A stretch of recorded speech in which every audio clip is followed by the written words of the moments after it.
One of the hardest things that I have had to deal with in my life is embracing the fact that I personally needed to change my life. I needed to change and my life needed to change. I was miserable and I caused a lot of misery. And in today's video, we're going to be talking about why we should change, the barriers to change, the things that get in our way, and steps to help us change. But before we get into that, let me introduce myself. I am Glen Smith, and I am a transformation coach focused on helping you break free from the chains of anxiety and depression.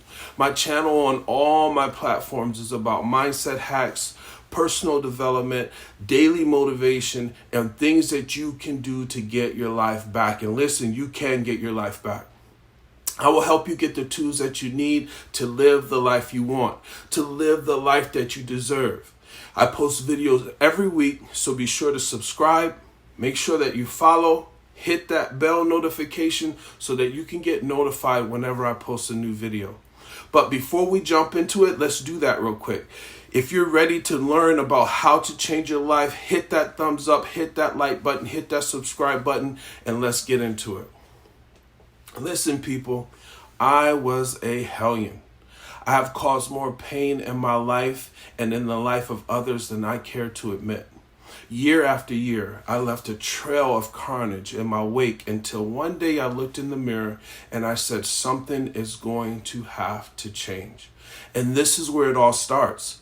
When you look in the mirror, are you happy with what you see? Are you happy with the life that you have now? The first thing I had to do is I had to look within to admit that I had a problem. And this was the hardest thing to do because no one wants to be the problem. It's so much easier to blame everyone else. But I did it. I looked within. I looked at myself and it wasn't pretty. I had so much pain from my past that was unresolved. I was carrying it. It was eating me up. And this resulted in me causing pain. And have you ever heard the thing that hurt people? Though this was no excuse, that was my starting point. I was hurting and I need to deal with myself.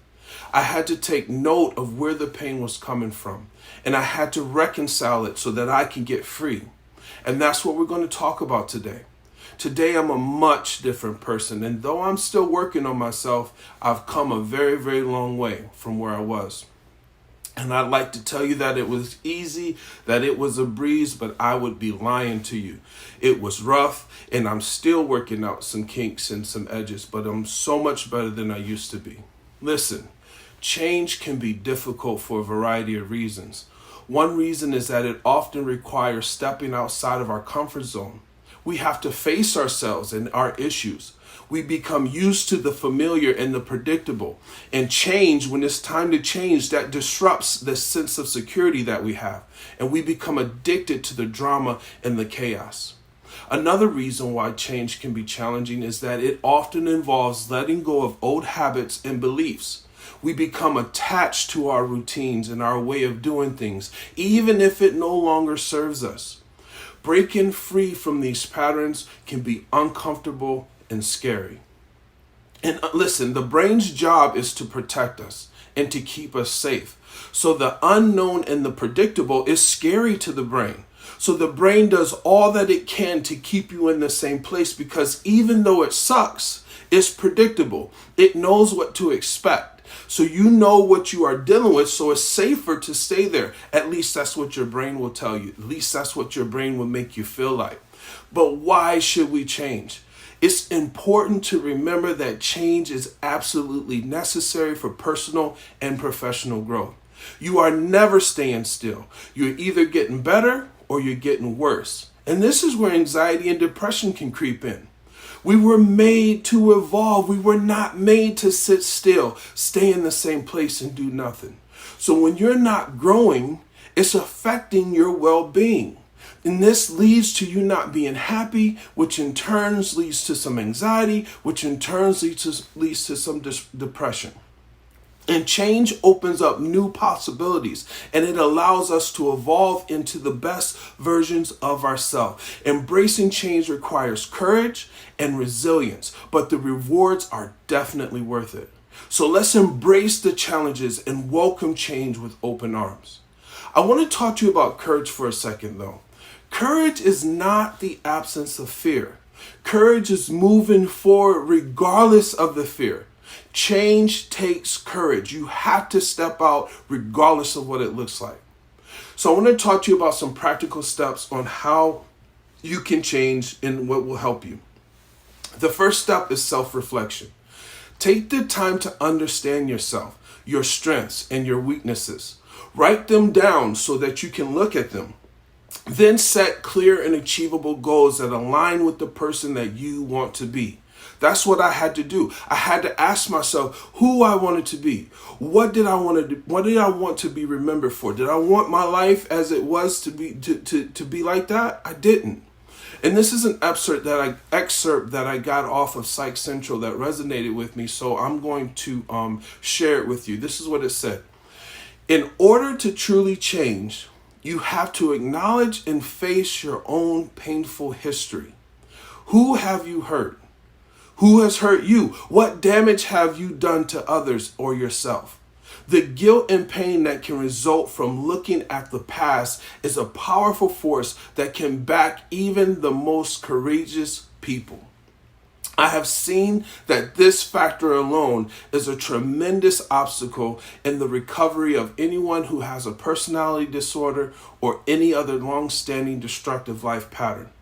If you catch even a glimpse of how your past choices or mistakes have affected others, it may be so painful and guilt-inducing that you immediately look away. And there you are, right back where you started. So you gotta face yourself.